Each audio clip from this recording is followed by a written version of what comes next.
Hello my dear students, the legends ব্যাচের স্টুডেন্টসকে আমি welcome জানাচ্ছি। কারণ আজকে আমরা 3 কোশ্চেন্সের শর্ট কোশ্চেন লেখা শিখব নিজের থেকে।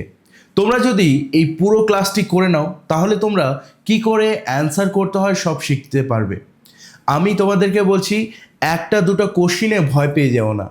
মনে রেখো, ইংলিশ, বাংলা বা যে কোনো সাবজেক্টই হোক, কিছুটা সময় দিলে সব সাবজেক্টই সোজা হয়ে ওঠে। চলো আজকে ক্লাস 3 শুরু করি।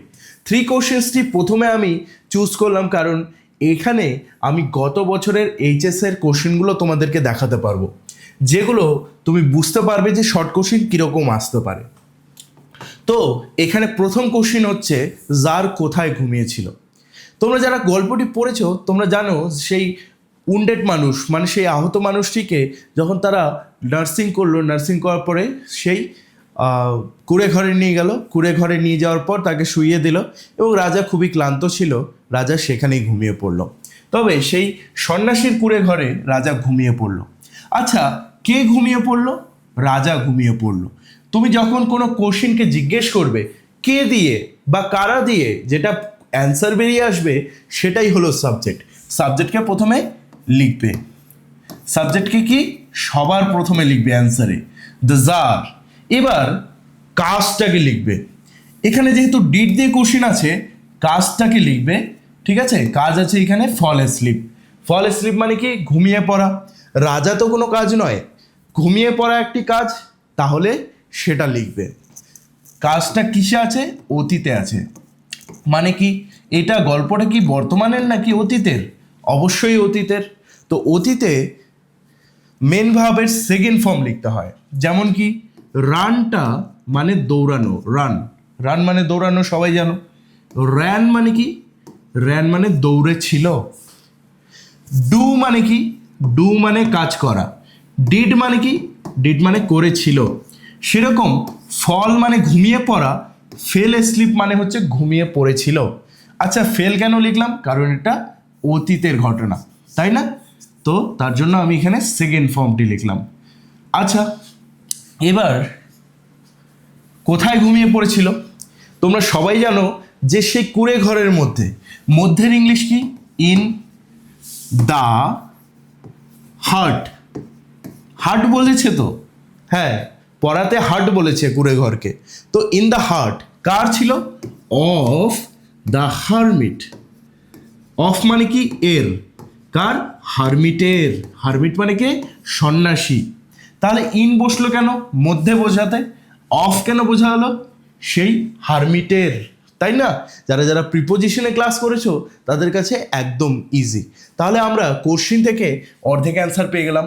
সাবজেক্ট লিখলাম, ভার্ব লিখলাম, আর অর্ধেক অ্যান্সার আমাদেরকে লিখতে হলো, সেটা আমরা জানি বলে লিখতে পারলাম। তার জন্য কি করতে হবে? অ্যানিমেটেড ক্লাসগুলো দেখতে হবে, আর তার সাথে সাথে তোমাদেরকে টেক্সট বইটা ভালো মতো পড়তে হবে। যেমন এটার অ্যান্সার যারা পড়েছে তারা দিতে পারবে। হারমিট কি করছিল যখন জার তার কাছে এলো? হারমিট কি করছিল যখন জার তার সঙ্গে দেখা করতে এলো? এখানে কে কাজ করছিল? হারমিট নাকি রাজা? অবশ্যই হারমিট। হারমিট কি করছিল তখন? তাহলে কে দিয়ে প্রশ্ন করলে যার নামটা আগে আসছে তাকে অ্যান্সারে আগে লেখো। তো দ্য হারমিট। এবার মনে রাখবে, ওয়াজ দিয়ে যদি কোনো কোশ্চেন দেখো তাহলে ওয়াজটা সেই সাবজেক্টের পরে লিখে দেবে। মানে কে দিয়ে প্রশ্ন করলে যেটা আসলো সেটা লিখলে তারপরে ওয়াজ লিখে দেবে। এবার অ্যান্সারটা লিখবে। হারমিট কি করছিল? হারমিট মাটি খুঁড়ছিল। তো মাটি খোঁড়ার ইংলিশ হচ্ছে ডিগিং। DIGGING, digging. এবার এখানে মাটিকে বলা হচ্ছে দ্য বেডস, BEDS। এবার অনেকে ভাবতে পারে, স্যার মাটি মানে তো সয়েল, বেডস কেন লেখা আছে? কারণ সেই বিছানার আকারে সে মাটি খুঁড়ছিল। বিছানার আকারে মানুষ কেন মাটি খুঁড়ে? দেখবে চাষিরা যারা আছে, অনেক ফসল বোনার জন্য সেখানে অনেকগুলো বিছানার আকারে বেড বেড করে সেই ইয়েগুলো মাটিগুলো খুঁড়ে। কেন? কারণ এক একটা বেডে সে আলাদা আলাদা ফসল লাগাতে পারে। কোথাও টমেটো লাগালো, কোথাও বেগুন লাগালো, এরকমভাবে আলাদা আলাদা বিছানা টাইপের জমি সে খুঁড়তে থাকে। তাহলে এখানে বুঝতে পারলে hermit was digging the beds, তারপরে যা আছে সব লিখে দাও। আর কিছু তো চাইনি আমাদের কাছে, বাকি যা আছে কোশ্চেন থেকে দেখে দেখে আমরা লিখে দেবো। ওয়েন দ্য জার বানানে এস আছে, এটা এস করে দিই। Tsar came to visit him, তাই না? হয়ে গেল, পুরোটা লিখে দিলাম। লাস্টে ফুল স্টপ দিতে হবে, না হলে তো অ্যান্সার শেষ হবে না। এবার হারমিট কাদের সঙ্গে দেখা করতো? যারা পড়েছো গল্পটা জানো হারমিট কার সঙ্গে দেখা করতো? সেই সাধারণ মানুষদের সাথে। গুড। তো এখানে সাবজেক্ট কে দেখা করতো? কে দেখা করতো? হারমিট। তো হারমিটকে প্রথমে লিখতে হবে, তারপর এখানে হারমিটে আর হয়,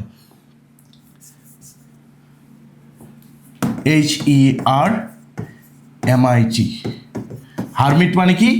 সন্ন্যাসী। The hermit.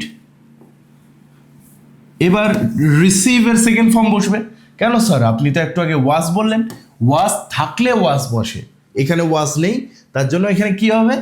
রিসিভ মানে সেই মেন ভার্বের সেকেন্ড ফর্ম বসে যাবে, ঠিক আছে? রিসিভের সেকেন্ড ফর্ম রিসিভড। রিসিভ মানে কি? সাক্ষাৎ করা, দেখা করা বা গ্রহণ করা। এখানে রিসিভড হয়ে গেল, ডি হয়ে গেল, তার মানে কি? সাক্ষাৎ করতো, দেখা করতো বা গ্রহণ করতো। অতীতকাল। কাদের? দেখো হারমিট দেখা করতো, এবার বলো কাদের সঙ্গে? ডাইরেক্ট অ্যান্সার লিখে দেবো, সাধারণ মানুষ মানে common folks. Sir common people লেখা যাবে না? অবশ্যই লেখা যাবে, কিন্তু গল্পে যেহেতু ফোকস বলা হয়েছে তার জন্য আমি ফোকস লিখলাম। তোমরা নিশ্চয়ই শুনেছ লোকগীতিকে ইংলিশে কি বলে? ফোক সং, তাই না? ফোক সং বলা হয়, লোকগীতি। সং মানে গীতি, ফোক মানে হচ্ছে লোক। ঠিক আছে, তোমাদের কাছে ইজি হয়ে গেল। 2016-তে এসেছিল এটা। এরপরে 2016-তে মানে 2016 এইচএসে এসেছিল সেই মানুষটা জারের সঙ্গে কেন বদলা নিতে চাইতো। কেন নিতে চাইতো দেখি। তোমরা যারা যারা পড়েছো তারা জানো যে রাজা কি করেছিল, তার দাদার মৃত্যুদণ্ড দিয়েছিল। এই যে এই মানুষটার মানে সেই দাড়িওয়ালা মানুষটার দাদাকে রাজা মৃত্যুদণ্ড দিয়েছিল, আর এই দাড়িওয়ালা মানুষের একটা জমি কেড়ে নিয়েছিল। তাই এই মানুষটি প্রতিজ্ঞা করেছিল যে রাজার হত্যা করবে। তো এখানে আমরা দেখব দ্য ম্যান কে রিভেঞ্জ নিতে চাইতো, কে প্রতিশোধ নিতে চাইতো? সেই মানুষটি। তো আমরা লিখলাম দ্য ম্যান। এবার ডিড দিয়ে কোশ্চেন আছে, আর এখানে কোনটা কাজ? এই যে ওয়ান্ট মানে চাওয়াটা কাজ, তাহলে কি হয়ে যাবে? ওয়ান্টেড, কারণ চেয়েছিল। ওয়ান্টেড টু টেক, সে রিভেঞ্জ নিতে চেয়েছিল। রিভেঞ্জ, ঠিক আছে? The man wanted to take revenge because, why দিয়ে আছে না কোশ্চেন? ইয়েস, ওয়াই থাকলে আমরা কি লিখবো? বিকজ মানে কারণ। কেন দিয়ে প্রশ্ন থাকলে আমরা বলি কারণ। কেউ যদি বলে কিরে স্কুল কেন এলি না? কারণ আমার জ্বর হয়েছিল, কারণ আমি অন্য কোথাও গেছিলাম। তো বিকজ দিয়ে অ্যান্সার করলাম। বিকজ দ্য জার,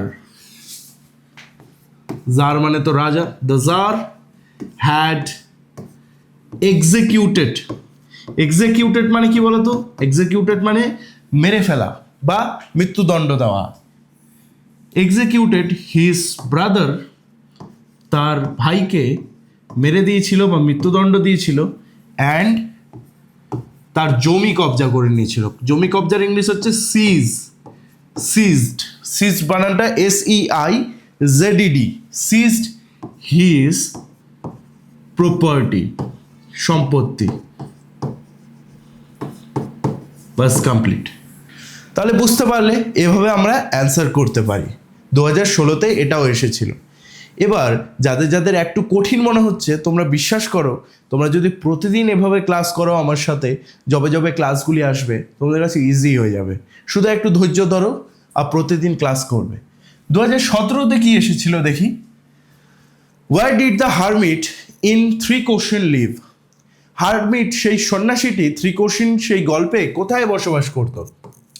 আমরা সবাই জানি যে সে একটি জঙ্গলে বসবাস করত, সেই ফরেস্টের ভেতরে। তাহলে কে বসবাস করতো? কে দিয়ে প্রশ্ন করলে আমরা পেয়ে যাচ্ছি হারমিট, তো হারমিটকে প্রথমে লিখবো। এবার দেখবো ওয়াজ দিয়ে আছে নাকি কোশ্চেন, না স্যার ডিড দিয়ে আছে। ডিড দিয়ে মানে তো স্যার ওই ভার্বের সঙ্গে ডি মানে ভার্বের সঙ্গে সেকেন্ড ফর্ম বসবে। এবার লিভ হচ্ছে এখানে ভার্ব, বসবাস করা হচ্ছে কাজ, এটাতে ডি যুক্ত হয়ে যাবে।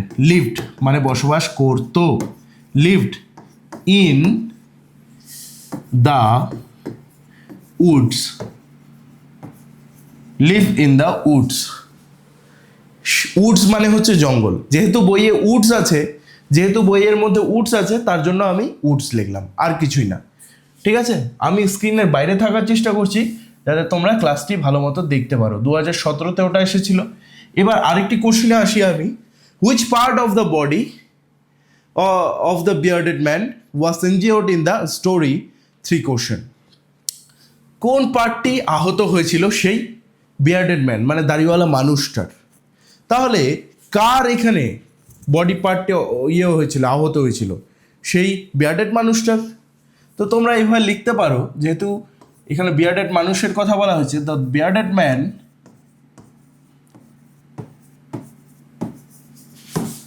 ওয়াজ দিয়ে কোশ্চেন আছে, আছে ইয়েস, ওয়াজ যার নাম থাকে তারটা লিখে দিয়ে তারপরে ওয়াজ লিখলাম, ওয়াজ তারপরে মেন ভাবটা লিখে দিলাম, মানে যেটা কাজ হয়েছে। ইনজিওর মানে সে ক্ষত বিক্ষত হয়েছিল, তার আঘাত লেগেছিল, was injure in, was injured in the stomach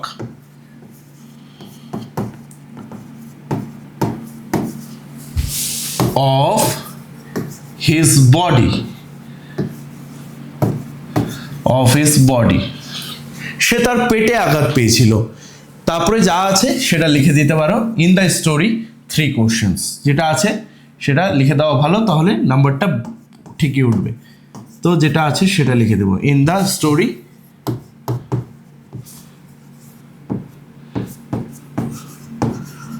3 questions.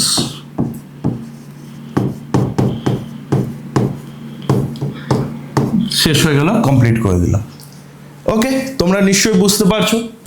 এরপরে 2018-তে যেটা এসেছিল, 2018-তে এসেছিল জার কেন সেই হারমিটের সঙ্গে দেখা করার আগে সিম্পল ক্লথ কেন পরে নিয়েছিল। কারণ আমরা সবাই জানি সেই হারমিটটা কোনো রাজা বা সেই মহারাজার সঙ্গে দেখা করতো না, কোনো ধনী ব্যক্তির সঙ্গে দেখা করতো না, সে সাধারণ মানুষের সঙ্গেই শুধু দেখা করতো। তাই রাজা কিন্তু সাধারণ সেই মানুষের ক্লথস পরে নিয়েছিল। তাহলে কে পরেছিল সাধারণ ক্লথস? The tsar. তো দ্য জার আগে লিখলাম। এবার ওয়াজ দিয়ে কোশ্চেন আছে না, ডিড দিয়ে, ডিড দিয়ে তাহলে মেন ভার্বের সেকেন্ড ফর্ম বসবে, মানে কাজের সেকেন্ড ফর্ম। কি করেছিল? কাপড় পরেছিল। কাপড় পরার ইংলিশ পুট অন, পুট অনটা পুট অনই থাকবে, কারণ পুটের সেকেন্ড ফর্মও পুটই হয়। তো পুট অন কি করেছিল? দ্য সিম্পল ক্লথস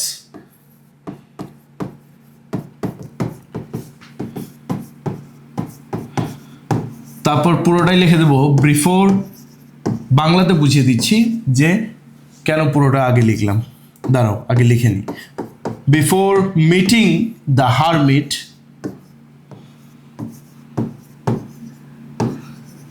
ওয়াই দিয়ে কোশ্চেন আছে, তার মানে আমরা কি লিখবো? Because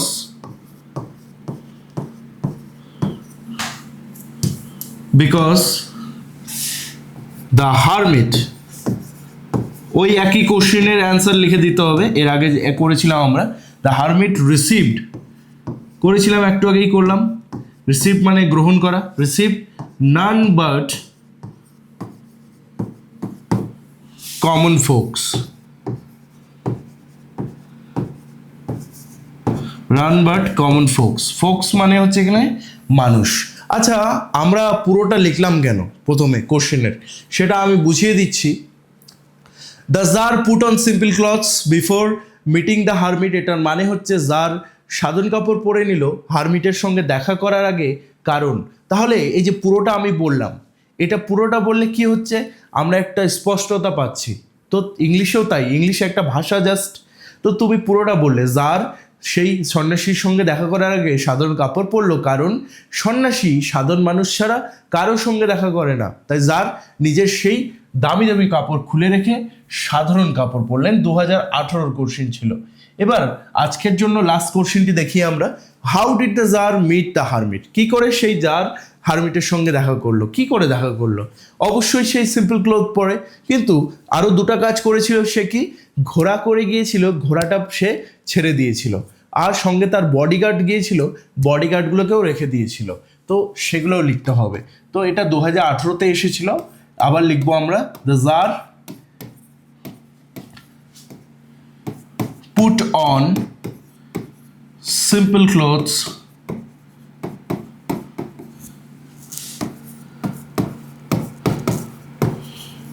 and left his horse. সে প্রথমে তো সাধারণ কাপড় পরলো, লেফট হিজ হর্স মানে সে তার ঘোড়াটাকে ছেড়ে দিল, অ্যান্ড হিজ বডিগার্ডস